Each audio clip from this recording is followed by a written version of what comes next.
Hey, this is Anney. And Samantha. And welcome to Stuff I Never Told You, a production of iHeartRadio.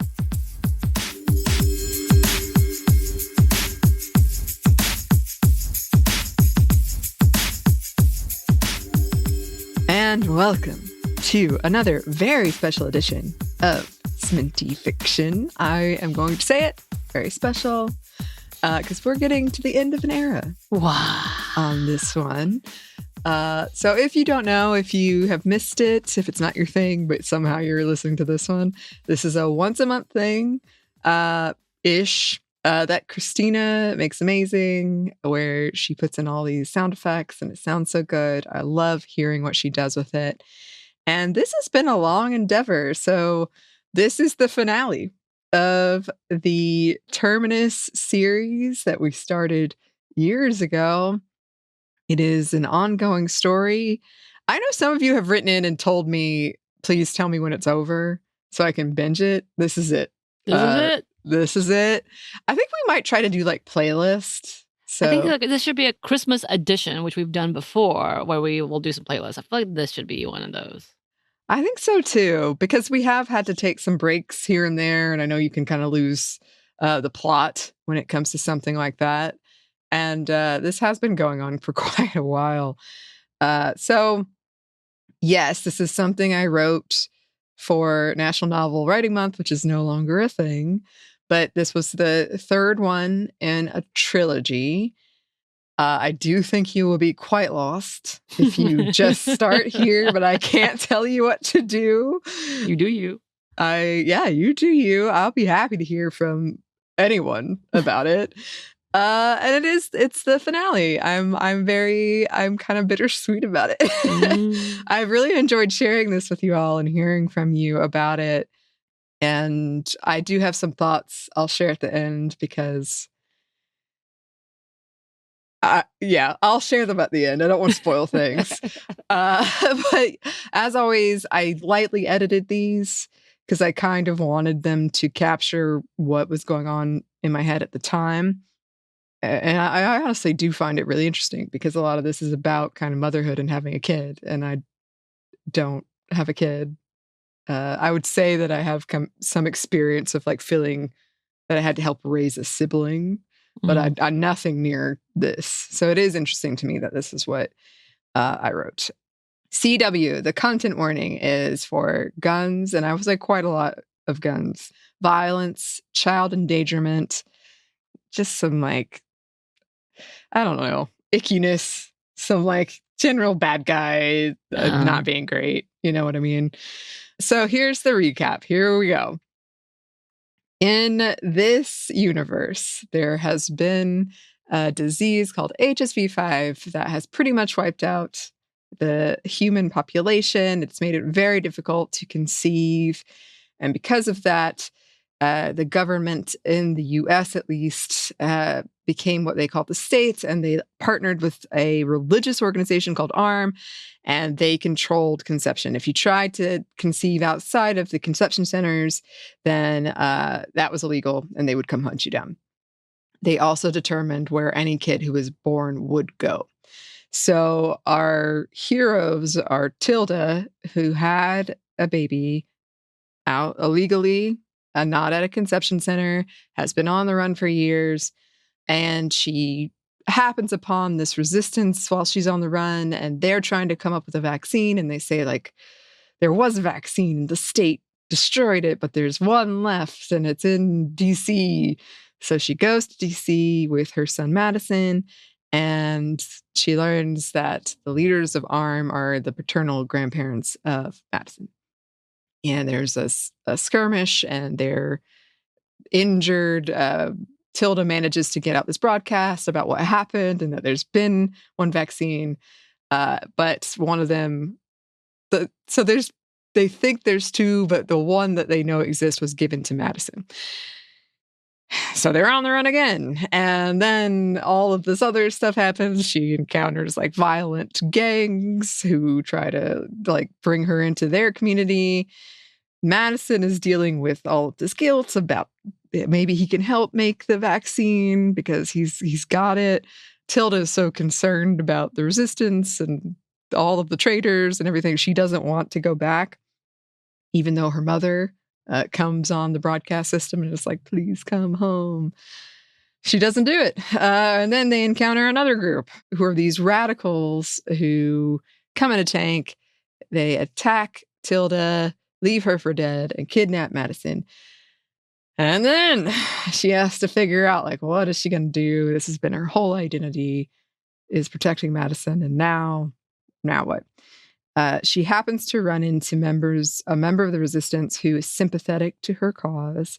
And he is like, I really hope you decide to come with us, but I'm going to give you the information you need and you can make your own decision. And he tells her where they think Madison is. So she goes to this place, infiltrates it, uses a motorcycle, perhaps not realistically, but we'll leave that. And she finds Madison. She finally finds him in all of this chaos as the resistance is fighting this radical group. And that's where we left off. So let us get into the conclusion of the final chapter of Terminus.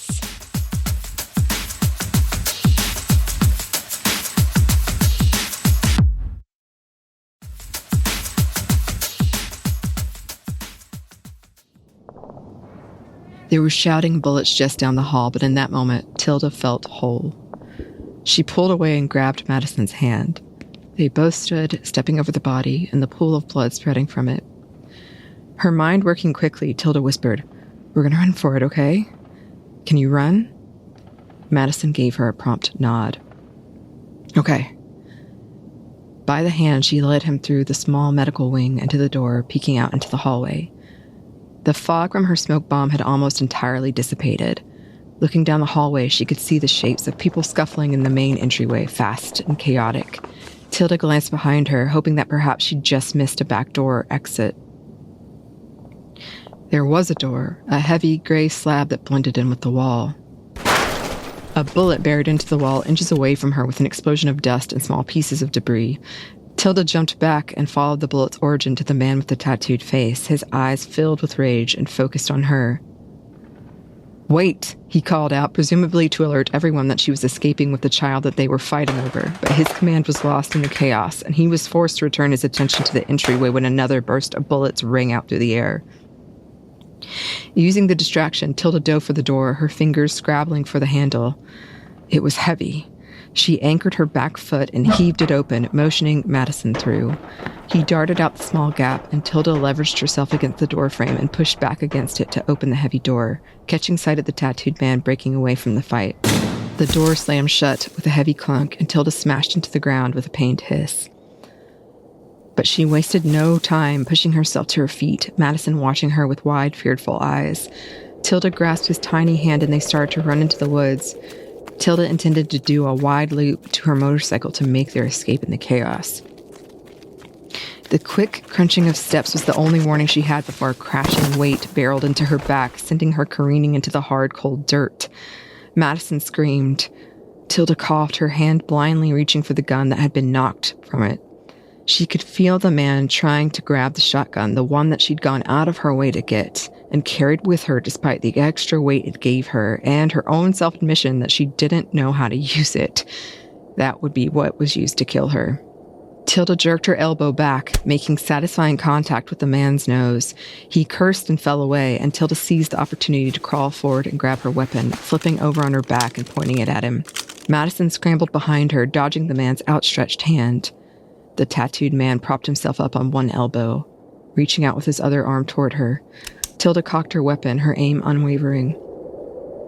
"Not in this life. Not in this life do you kill me." He sat up straighter, his arm reaching for her and Madison, eyes bright with hate. Madison's presence was heavy behind her. Tilda squeezed the trigger. Her eyes snapped shut with the loud pop of the bullet exiting the gun. The man fell back with a gasp of pain. She hesitated, wide-eyed, breath stuck in her throat, but only for a moment.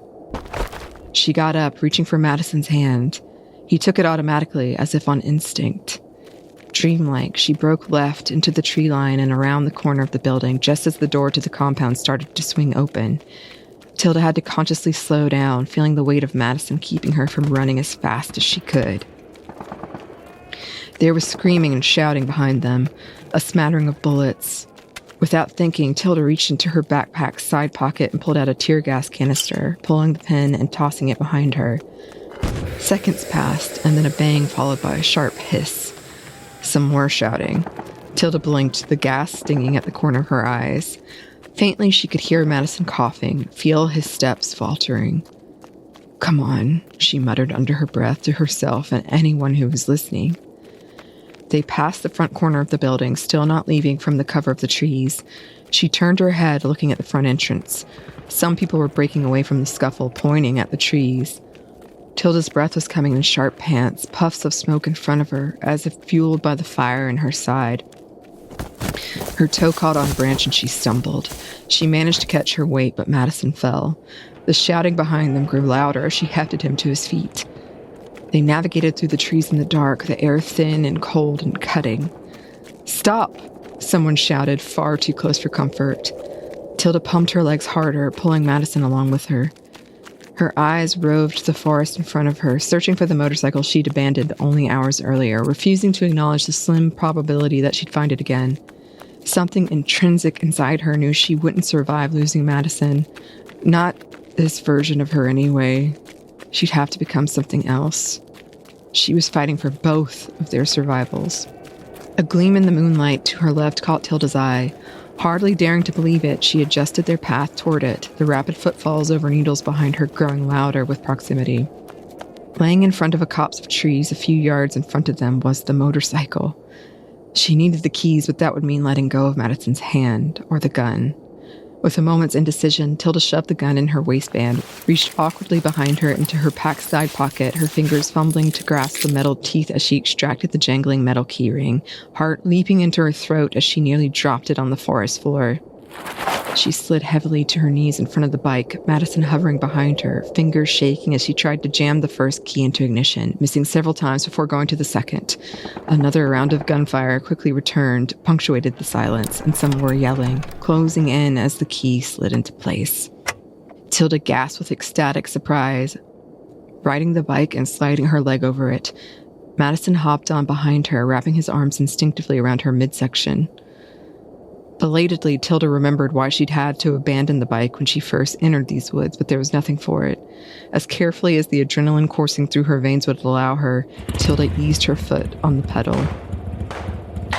Bark flew off a tree to her right as a bullet buried in the wood.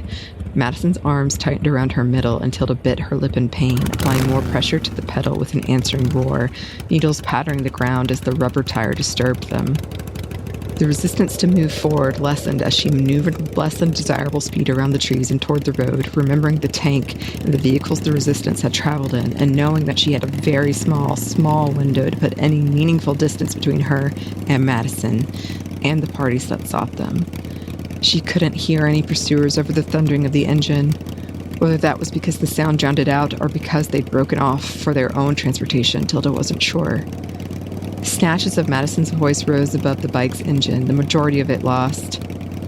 "Yours?" she thought she heard. Tilda didn't answer, guiding them through the maze of trees. Silver moonlight reflected off the gray asphalt river ahead of them. Should she go back in the direction they came, or continue west? Bright lights flooded the woods around them and Tilda winced. Some of the resistance members must have made it back to their vehicles. She gave the bike more gas. "Hold on," she shouted over her shoulder. She gunned it up a small incline and onto the road, swerving to her right as the tire found easier traction, rapidly picking up speed. West it was then. The lights grew brighter, barreling down on them. Trees had been traded for cars, a scrap metal obstacle course before her. She went as quickly as she was comfortable risking, and perhaps a bit more, hoping that her smaller transport would offer them more in the way of speed, that the Resistance's larger vehicles would slow them down. At least, she hoped it was the Resistance. If it came down to it, Tilda would rather be captured by them. The cold air whipped through her hair. Madison huddled against her backpack to shield himself from it. A horrible thought had Tilda glancing frantically down at the gas indicator, but the tank was over half full. She looked up in time to dodge around the corner of a red truck. Metal, clanging and tearing, cut through the motorcycle's roaring engine behind her. Just ahead was a bridge suspended over a winding river, the moonlight shimmering on the water's surface, giving the impression of a graceful, slow-moving silver snake. In Tilda's experience, bridges were a risky endeavor, structures crumbling under the ruthless march of time. A cluster of abandoned vehicles had once converged at the entrance and exit, but by the looks of it had been bulldozed out of the way, some laying on their sides and others crunched inward. Tilda suspected the tank had cleared the path. If the tank could make it over the bridge... The engine revved as she pressed down hard on the pedal, the cold of the metal leaching through the thin sole of her shoe and arching up her calf. Glass glittered on the road. Tilda did her best to avoid it. A blown tire would seal their fate. The shadow of the creature she appeared to be on the bike raced in front of her, made by the white halogen light flooding from the car bearing down on them. The sound of gunfire had her ducking down instinctively as she crossed over the bridge's metal post. The light behind them swerved. The bullets must have been directed toward the car, whose headlights bathed them with a bluish light. Wind gusted through rusted trestles with ominous creaking sounds and whistled past fraying cables, bullets ripping through the night behind them, a cacophony audible over the air whooshing in her ears.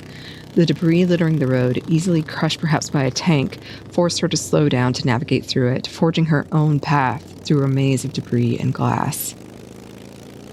The moon hung low on the horizon, directly over the river, so close Tilda imagined that she could make out all of its edges. For a moment so fleeting it slipped by before Tilda had time to acknowledge it. She thought it was beautiful. She was struck with the memory of a similar image, moonlight dancing on a river guiding her and Madison out of D.C. so many months ago, lifetimes ago, when she came to terms with her motherhood. She could have laughed aloud at the joy of it. Under the tires of her bike, she felt the bridge shudder and sway, a pursuing vehicle passing onto it just as she and Madison shot out the other side onto a surprisingly windy road. She didn't know what the future would hold. She knew that they couldn't keep running forever. Her mother was out there. Madison could potentially help make a vaccine, and one day he'd be old enough that he wouldn't need her anymore. But for now, she knew who she was after all these years, and Madison was by her side.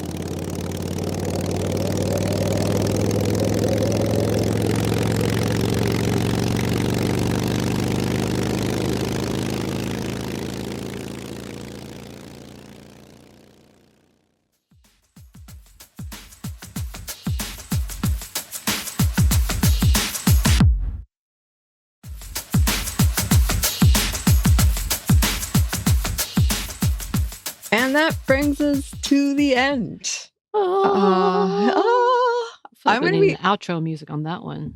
Special one. We need like a moment of like meditation. I always want to. Eves gives us so much of her time, but I'm always like, Eves, can we please do another meditation episode? She's so good at them. She's excellent. She's excellent.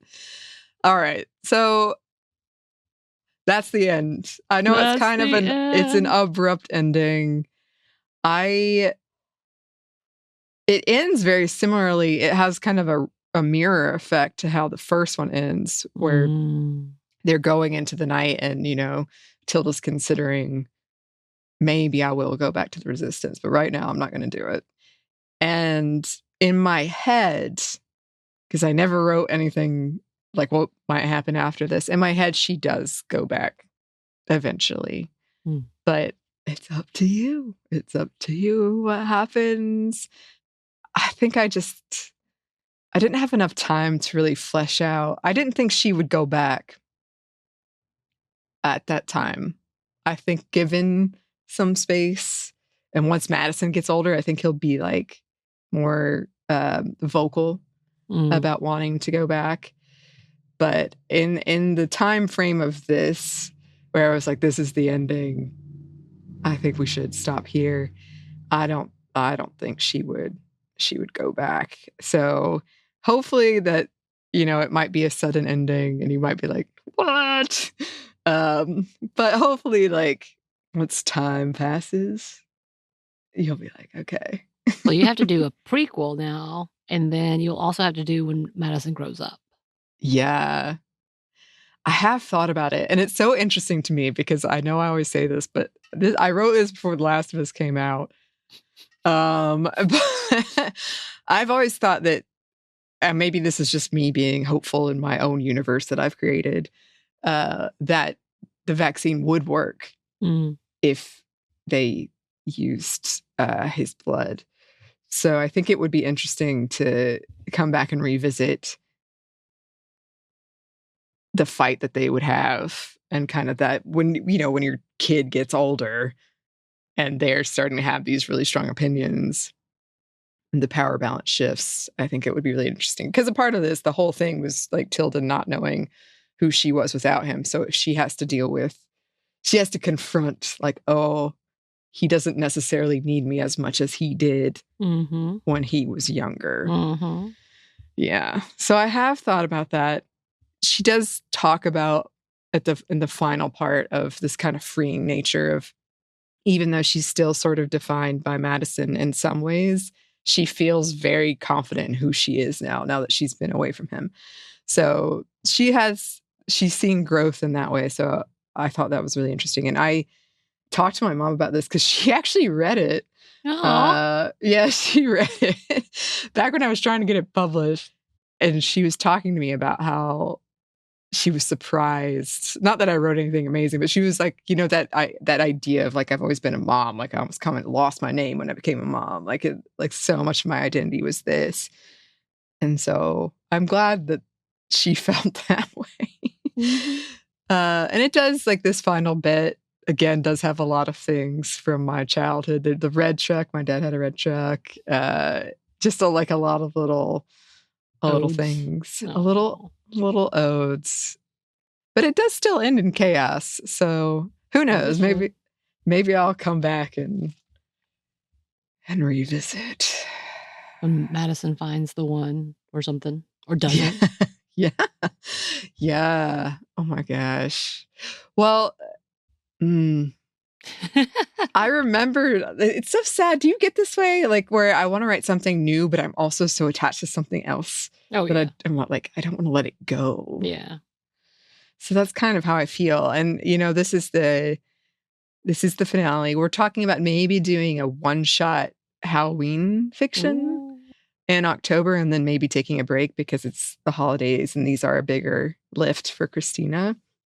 I do already have another long form story that I'm excited to share, but it is kind of sad saying goodbye. I'm a little like, we're going to bring it back. As a series. I mean. Well, yeah. Oh, absolutely. Absolutely. I'm very excited to share. It's going to be kind of difficult to do because it's sort of like a found footage podcast story. I'm sure we'll figure it out. But if any listeners, if you have any things you'd like to see for fiction on the show, or any ideas for this particular story or something I could revisit, I would love to. I love a good prompt.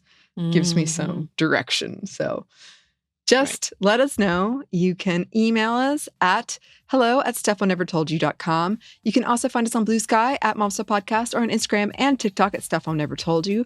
We're also on YouTube. We have some new merchandise at Cotton Bureau you can find. And we have a book you can get wherever you get your books. Thanks as always to super producer Christina, who has absolutely made this series. Love you. Thanks to our executive producer Maya and our contributor Joey. And thanks to all of you for listening and coming along for this ride. Stuff I Never Told You is a production of iHeartRadio. For more podcasts from iHeartRadio, you can check out the iHeartRadio app, Apple Podcasts, or wherever you listen to your favorite shows.